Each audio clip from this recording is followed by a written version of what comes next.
Welcome to this episode of the Astrology of Family Karma and Relationships podcast. I'm your host, Alexander Mallon, with our wonderful co-host, Sheila G, the guide on the side. Today we'll be discussing the Sun-Father, Moon-Mother connection in birth charts. And we invite you to follow our podcast on Apple and Spotify and subscribe to our YouTube channel to help us grow. Indeed, it's very important, Sheila, as we're sort of a new production out there, for people to please do follow and please do like, subscribe, whatever is needed, because we are a new show. We want to make sure people can find us on search engines to come. So we thank you for your attention. Yes. So again, today we're going to discuss this phenomenon in birth charts, Sheila, this sun-moon phase relationship. It's one of those aspects in astrology that's not terribly sort of spoken about or dug into even in the process of a consultation. But it's a really central part of looking at a chart, that sun-moon phase relationship. In other words, we're looking literally what phase was the moon in when each person was born. That is that sun-moon phase relationship we'll discuss in a moment from now. But really, it is also important to understand in Astrology 101 that the sun symbolizes daddy and father. The moon symbolizes mommy and mother in each person's personal chart reflection. Again, that birth chart, your birth chart, my birth chart is a map of the sky, an astronomical map of the sky when we're born. I used to wonder, Sheila, why the ancients knew and why we're taught in Astrology 101 that the moon is mommy and the sun is daddy. I used to wonder how do they make sense of that? Where does that come from? Of course, it's kind of obvious, really, when you think about it, that moon phase every month that we have around the Earth, that moon's journey around the Earth from the earthbound view, coincides with a moon cycle. And I guess it's something you might know a little bit about. Oh, of course. Me and every other woman on the planet are very much have a close relationship with their menstrual cycle. And it's just that menstruation is derived from the Latin and Greek words that mean moon.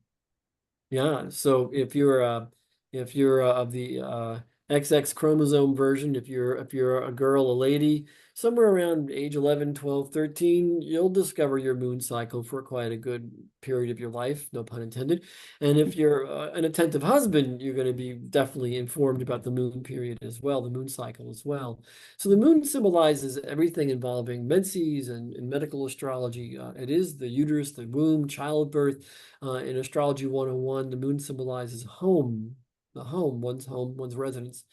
The sun symbolizes daddy, because the sun talks about what is sort of obvious, apparent, sort of, you can sort of say light of day.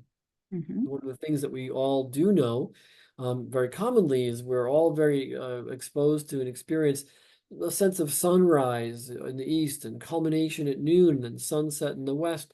You know, that cycle of the day every day, the cycle of the daylight and then the nighttime, the cycle of doing in the outer world, achieving in the outer world, particularly, you know, going to the office and having a team meeting and then achieving career. And then in the afternoon, hopefully your boss says, I hope you earned something during the day. That phase every day, that outer world workaday schedule is so foundational to our culture. You know, we can actually say, by the way, the coincidence of these last few thousand years is that we literally calendrically measure our world and our year by the sun's motion, by what we see, what we do, the doing, the fire of the sun, the illumination. What we do is a calendrical foundational point, the turn of the seasons, the four turning points of the seasons, the four cardinal signs turning active, the four cardinal signs of astrology: Aries and opposite Libra, the vernal equinox, Aries, the fall or autumnal equinox, Libra, the summer solstice, June 21st, opposite the winter solstice, December 21st. Those four turning points of the sun, you know, sun increasing during summer months, sun decreasing above the equator during winter months. That's foundational to our calendar. Oh, However, for many thousands of years, really, since the dawn of time, humans observed the moon's motion. Mhm. We created calendars that were lunar-based calendars. It was all about that moon in the night sky. Sunset. At sunset, when we were kids, we remember seeing that crescent moon. It was so beautiful. And if you saw a planet next to the crescent moon at sunset, it really like popped out. But the thing that we Mhm. typically look at, Sheila, right, is not just the sun's motion every day, but we typically look as humans at the lunar motion. We do occasionally, the average person, look up and say, wow, look at that half moon phase, or look at that full moon phase. We commonly think too of harvest moon in the autumn, where Yeah. you have daylight to farm and bring in the harvest. And then you have the full moon at night in September, October to bring in the rest of the harvest. The moon is high in the sky in the fall. So that Yes. lunar cycle is really key. Very much so. And even in ancient times, whenever a woman started her menstrual cycles, and back in biblical times, it was by law that she had to retreat, giving birth and doing her menstrual cycle while she bled, to be apart from her normal duties in society. I think And that they actually, in certain cultures, wasn't there a book called The Red Tent oh, about 20 years ago that exactly, was that was popular? based upon that law that women had to follow when they did start bleeding or have birth, which when you give birth, blood is also involved. And also Native American cultures. I have done sweat lodge a few times in my life, and I'm sure a few of our listeners and viewers have done sweat lodge as well. And the sweat lodge experience, they say if you're a woman on your moon cycle, that you shouldn't be in the lodge. I mean, first of all, a lodge could be a hot lodge typically. So Mm-hmm. if you're on your moon cycle, you may pass out. But isn't there again a theme? Is that Yeah, connected? our Native American, a lot of our Native American tribes here also, whenever a woman started her menstrual cycle, retreated from the tribe, for rest and reflection on their life. They didn't have to worry about cooking, and also away from their duties with the male, having You sex know, and things I like I that. love you said reflection, because of Yeah. course, what is the moon cycle? I mean, it's the sun reflecting off the disk of the moon. And Hmm. another kind of a astronomical piece that's really key in understanding the astrology of it, that the moon is the reflection of the sun, that the moon is our companion satellite, that Earth would not have life as we know it without Yes. the moon. If the moon were suddenly, vaporized, plucked away, uh, everything life as we know it would We'd be in collapse. trouble. What's Big that? trouble. We'd be in trouble. In big trouble. We'd be in We need serious. our moon. We need our moon. We need our moon. Mhm. So this slide that I'm showing folks who are listening, not viewing this slide, and make sure on your screen that you're showing the slide blown up a little bit if you can, Sheila. Mhm. Um, this slide is of a fragment of bone that they actually found in a Paleolithic cave site. So, Ice Age man gave way to Upper Paleolithic or early man. But this bone fragment says, what do you know? Early man did understand these cycles of nature, did understand the lunar phase and lunar cycles very well. And they conjecture, Sheila, that this bone fragment might have been carried by a proverbial Neolithic hunter or Paleolithic hunter who was following caribou herds and using the lunar cycle to follow when animals and prey were available. But recent studies have also said, what do you know? That Neolithic Paleolithic man, they actually perhaps had ability with agriculture as well. So we're kind of pushing the, Yes. the the idea of mankind, humankind, and not only the natural hunting gathering, but this growing nurturing. I mean, think about And women probably were part of keeping track of this too, because we did kind of, I think, start off as a matriarchal kind of society, caring for everyone and making sure everybody, collectively works together for the good of all. And if you notice there's four main phases, of the moon cycle, the new moon, first quarter, the full moon, and the last quarter. And they have equated the four main cycles of the menstruation cycle fits with that, whereas your menstruation starts with the new moon, and then the egg ripens at the quarter moon, and then at the full moon, it releases its egg, and then you the Resume sort of menses again. resume menses again. Yeah, Yeah, at we'll that talk last about it quarter. in other videos perhaps, and certainly in webinars and classes. It is true that there is that four-phase, astrologically speaking, it is true there is that sort of four-phase component shown in a birth chart Mhm. regarding the ovulation cycle. But we'll have to come back to this. It's more complex. So it's not that every new moon a woman will ovulate and every full moon a Oh, of woman course will not. menstruate or vice versa. But there is a cyclicity in that 29 and a half day lunar cycle Mhm. to how women move through their hormonal cycle of ovulating and menstruating. Indeed, there is a cyclicity Right. to it that And does correspond. it could have followed something similar that back in the ancient time, but because now we live in a more artificial light, it doesn't necessarily follow that type of cycle. And it wouldn't follow, may not follow that cycle for everyone, for every woman. Right. So Sheila, you're mentioning, our modern 20th and 21st Hmm. century worlds that are lit up at night.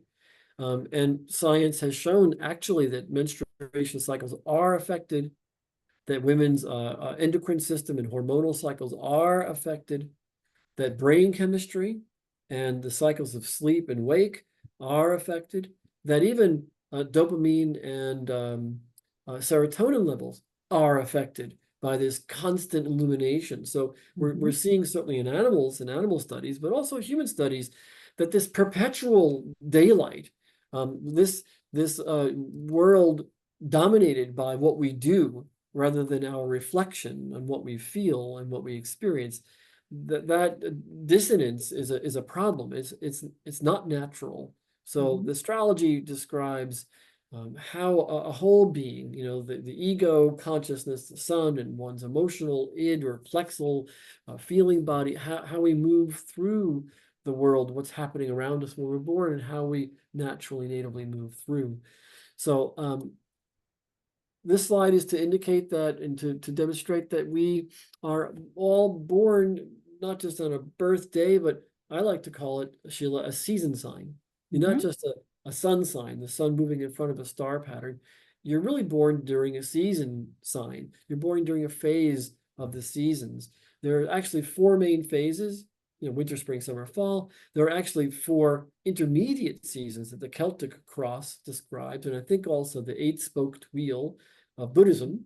We'll come back to that in the show as well. The eight-spoked wheel of Buddhism that describes those cross-quarter days and the main turning points of the season. So there are actually sort of eight turning points of the season. And Yeah. interestingly, those eight turning points of the season describe our birthing, when we Yeah. come out of the safe womb, right? Yeah. And since you're such an avid astronomer, you always like to connect the outer sky with our inner psyche, inner being. Yeah. And Oh. so a birth chart is really a map of the sky, an astronomical map of the sky.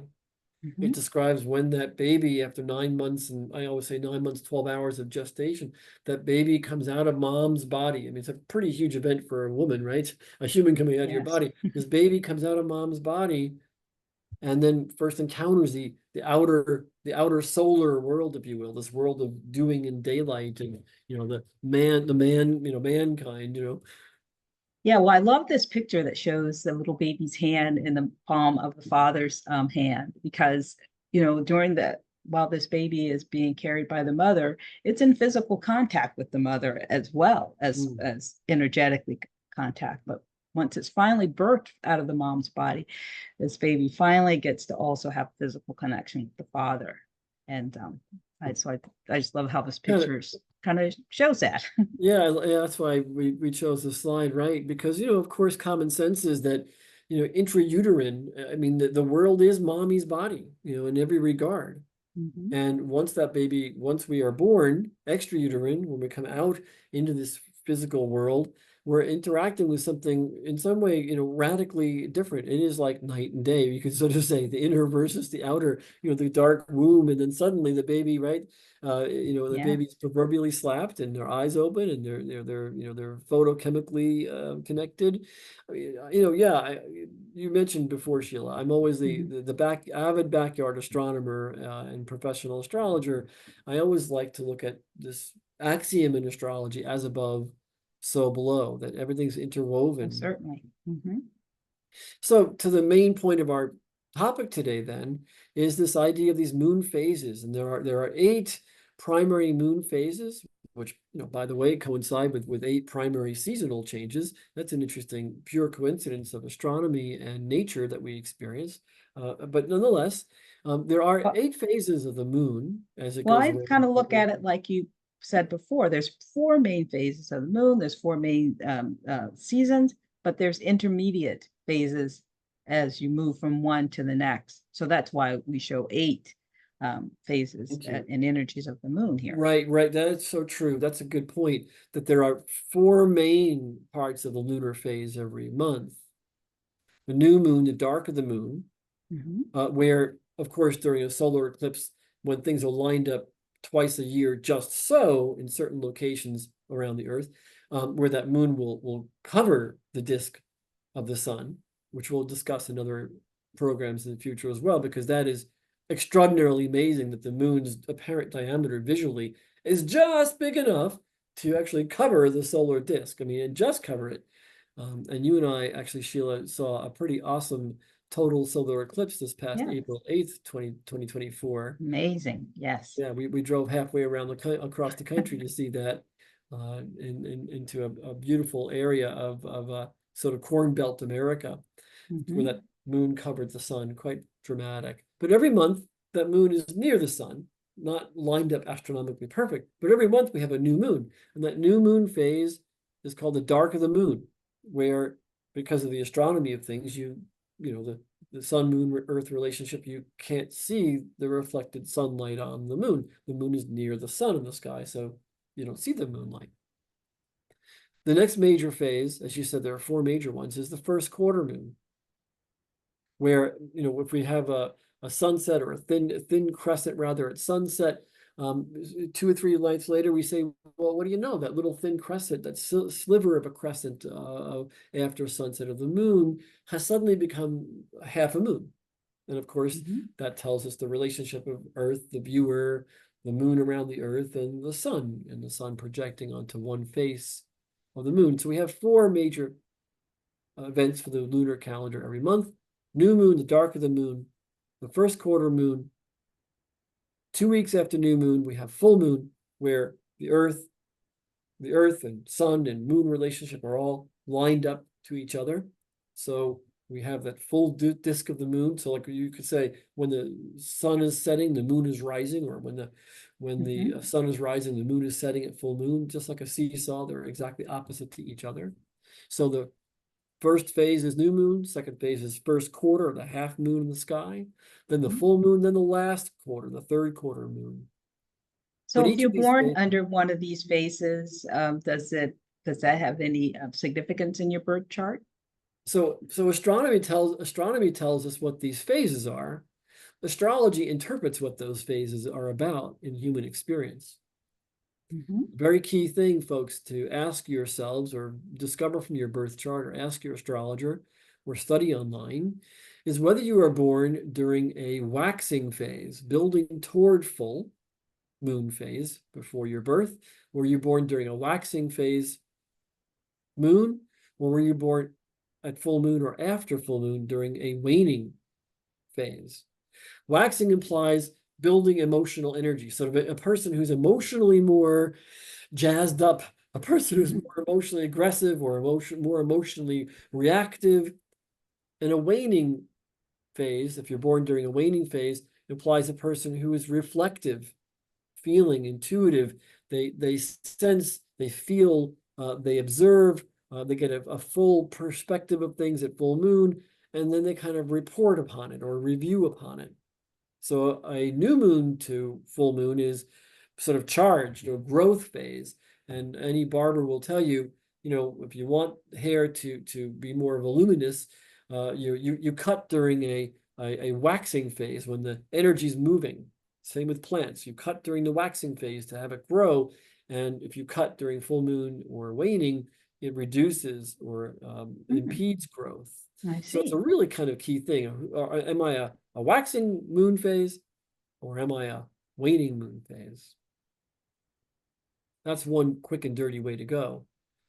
if you're a waxing moon phase, let's say first quarter, the first quarter especially talks about that first really super visible moon cycle, where there's the starkness of one side of the moon being illuminated, one side not, during that first quarter or that half moon in the sky. It's really dramatic visually, and it gives you a sense of something big happening, something big building toward that full moon. It's action. So anyone born right around the first major phase, after new moon, the first quarter, they are super active, Sheila. And if they're Mm. born during that third quarter or last quarter, the waning half moon, they are actively internal, actively external during waxing, actively internal during waning.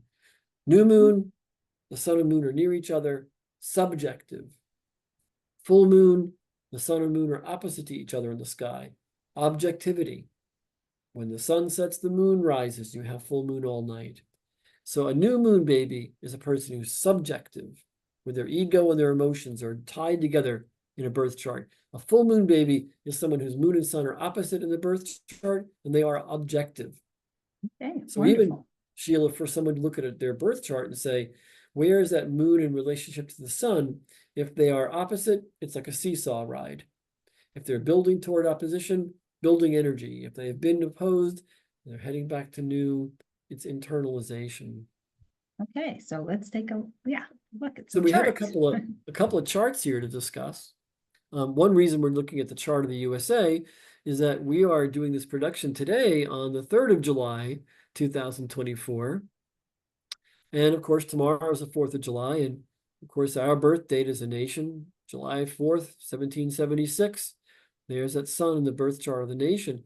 Significant, isn't it, Sheila, too, because the month of both June and July 2024 have a full moon in the sign of Capricorn and a sun in Cancer. But there's two full moons in both in the months of June and July 2024, with a full moon in Capricorn and the sun in Cancer. So it's highlighting the US chart. We are a Cancer sun. Our moon, when we were born as a nation, was actually just out of Capricorn and the next sign over, Aquarius. But you see, here's an example. The moon on one side of the chart of the US. I'm sorry, the sun on the one side of the chart of the US, a sun setting chart next to Jupiter, Venus, Mars, and Mercury above it. And opposite that, in the other part of the sky, the moon and Pluto in the US chart. So we just had a full moon 2 weeks ago that was opposite the US chart. And we just had a new moon in the sky, or having it. Is it tomorrow even that we're having a new I moon? think Friday here in the Nice. US. So the day after the 4th of July celebration 2024, we've got our next new moon, where there's the dark of the moon, subjectivity. And that new moon is in Cancer with the sun. And that's right on the US chart this month, on this big bundle in the US chart. We had a significant issue. They say new moons and full moons are, well, they're tidal maximum, right? They're tidal big tides, aren't they? New moon and full moon. Yeah. We just had a big tide come in about 2 days ago when the Supreme Court made, I think, perhaps the biggest ruling of all time regarding the powers of the presidency. We're not going to spend a lot of time on that, but it is a notable effect of these two full moons of summertime 2024, when the sun and moon relationship is back where it was when our nation was born, that sun in Cancer, 1776. So we're having this highlight of the US chart, just put it that way. The sun moon extremes, the seesaw of new moon, full moon is right on the sun of the US chart. And so the essence of what we are as a nation is sort of highlighted with these two. Well, and what moon phase were we born under as a country? Well, the US, again, we have the moon on one side of the US chart, the sun on the other. So we're born just after full moon as a nation. We've had that full moon awakening, illumination, think like, sun sets and the moon rises. There's awakening, there's observation, there's a sort of a polarization theme. Our nation's born from polarization. The US chart specifically, folks, has the planet Pluto opposite the US chart. Pluto was discovered in 1930, and it begs the question, when you discover a planet, what was happening when we discovered a new planetary sort of energy, if you will? When the astrologers in 1930s plopped Pluto into the U.S. chart, they said, golly gee, what do you know? Pluto in the sky when the U.S. was born, July 4th, 1776, Pluto was opposite the U.S. chart. It says our essence, our spirit force, our sun sign, one's spirit force, one's conscious day, conscious light of spirit, conscious energy. The spirit of the U.S. is opposite plutonium, opposite Pluto. Pluto was discovered in the 1930s, plutonium right around 1934, 35. And 1930s also had something else, Sheila, that was notable, not just the discovery of plutonium. Plutocrats. We had a great abundance of plutocrats. That is, plutocrats and monarchs. Plutocrats and monarchs. Our nation was born, literally, astronomically, in opposition to Pluto, to plutocrats. We left England to come to the New World and to shed kings and plutocrats. And of course, I just said, we just had two major lunar cycles right on the US chart, highlighting the themes of plutocrats and monarchy. That's an interesting coincidence, but astrology always works just that way, observationally with the coincidence cycles that we all live under. Okay. So next year, I also have the chart of candidate and right now present president Joe Biden. So for a point of illustration, this lunar phase, Joe Biden is a Scorpio sun at 27 degrees, born the 27th day, 27th degree, same thing. He's born the 27th day of the sign of Scorpio, with his sun at 27 degrees of Scorpio there. He's born, therefore, just 3 days or 2.5 days before the next sign over, Sagittarius. So you can sort of say astrologically, this chart says, in nature, those 4 seasons, in nature, Joe is a Scorpio Sag. So I think whenever I think Scorpio Sag, Sheila, I think Halloween, Thanksgiving. That's what I think. That's what I think when I think Scorpio Sag. I think Halloween, Thanksgiving, right? Yes.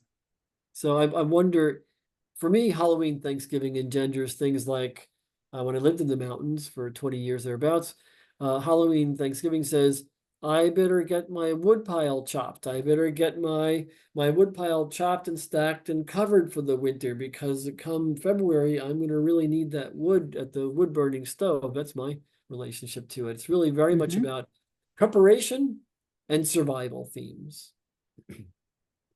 So what about, can you tell us anything more about Joe's chart in terms of the relationship of the sun with the moon? So Joe has his sun in the latest degrees of the sign of Scorpio, and his moon here at 0 degrees of Taurus. The opposing sign of Scorpio is Taurus.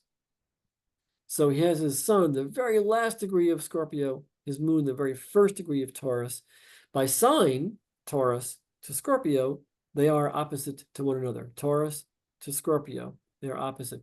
The viewer who's watching the program on YouTube will see that Joe also has his moon opposing Mars. It says that Joe's emotions can be martial or volatile, perhaps at times, or extreme. I mean, after all, he is Irish, like I am. So there is that Irish potential with every Irishman. I can attest to that being fair enough. Mea culpa, that's definitely an issue. And Joe has that too. But really, the thing I want the viewer to see and the listener, Joe has his sun rising in the chart, and he's a sunrise baby born around 8:30 in the morning in November. So Joe's a sunrise chart, Joe Biden, and the moon is opposite. It suggests kind of polarity, like a seesaw ride. His emotions on one hand, his ego on the other. Normally, I find, Sheila, that unlike new moon people, where the sun and moon are together, where there is no opposition, where there's no moonlight, there's no objective emotion, no objective moonlight, no objective emotion that's seen in the nighttime sky during new moon, that person tends to be very internal, like have a family that's very protective. A full moon family is the opposite. When you are born into a full moon family, it usually means that the family you're born into, there is a lot of oppositional force or awakening force, or like a full moon. I say harvest moon. There's light during the day and light during the night. Illumination, as you said, illumination, Mm-hmm. awareness. So this implies that Joe may have a great awareness of his father, daddy, and awareness of his moon, mommy, when he's born. Joe was very, very cognizant in his family structure to be there for daddy and be there for mommy, and be there for mommy and be there for daddy. Full moon babies, he's born just before the full moon, a couple of days. So the moon is actually a waxing gibbous. He's born during a waxing gibbous moon, is that moon phase. And waxing gibbous here in our cheat sheet says, revising in detail, re-editing, editing, writing. I want to say waxing, preparation, emotional preparation for fullness, emotional preparation for full emotional awakening. That's Joe's chart. Okay. So moon on one side, sun on the other. Heading toward a full moon, there's emotional balance, emotional awakening. Some would say a full moon can be emotional imbalance. I think it's a person during full moon who in childhood is striving for balance between mom and dad and helping mom and dad find emotional balance. Okay, We good. do know that Joe is certainly, with his moon in this part of the chart, the bottom of his chart, Joe is very attached and focused on his children and his family. We all know his story for obvious reasons. The next chart we have is Yeah, let's see also about the another other, candidate our other choice. of the choice, Donald Nope. Trump, former President Donald Trump. And check out the coincidence here. Donald Trump has the sun on one side of his chart and the moon opposite. Donald Trump is born exactly, almost exactly at full moon, literally about 2 hours, hour and a half before full moon. Joe Biden is also, pardon me, Donald Trump is also born as a full moon baby, also born just hours before a lunar eclipse. And what is a lunar eclipse, you ask, right? What's a lunar eclipse? A lunar eclipse has the Earth in the middle, as all full moons do, and the Mhm. sun on one side, the moon on the other. So you see the whole disk of the moon. That's what a full moon does. But a lunar eclipse has things lined up just astronomically exactly right, where the shadow of the Earth is projected, the shadow from the sun is projected Mhm. onto the surface of the moon. So a lunar eclipse eclipses the illumination of the moon. So astronomically, there's kind of like a dark moon or a darker moon or a hazy orangey red moon. Sheila, I once had the great fortune at the seashore to see a total lunar eclipse where there were clouds and storms. And so the net effect of that was that the entire moon went black. I've never heard any other Wow. backyard astronomer ever see it. I don't think I've ever heard or read that any other astronomers seen the moon go dark, completely black and dark. I actually saw what's called a diamond ring effect when the shadow Wow. covered. Astronomers are going to say, no, Nice he didn't. experience. Yes, I did. Yes, I did. That was the visual. It was likened to a diamond ring effect with Hmm. this lunar eclipse when the shadow of the Earth covered the moon. And the moon went black, probably behind some obscuring clouds, is what I'm guessing, because it was storming a few miles Hmm. away. But nonetheless, the theory, rather the image here for Donald, when Donald was born during the day, that sun shining high, the sun dominating the world, not the moon, the sun, daytime baby, the sun dominating the world during a lunar eclipse, and the moon and its light being literally covered, and this chart obscured. So where the previous chart, Joe Biden had the sun opposite the moon. In this case, again, Donald Trump's sun opposing moon, but born during a lunar eclipse, that moon's light obscured, covered. One could say what's illuminated and highlighted in this chart, being born near noontime for Donald Trump, is the sun, the ego, the conscious ego. What's also highlighted is the earth in the middle, one's power, one's personal power in the earth, Hmm. materialism. You could say the light of the earth, materialism, the physical material earth covers one's emotions, covers his emotions. That's how Donald Trump's chart could be interpreted.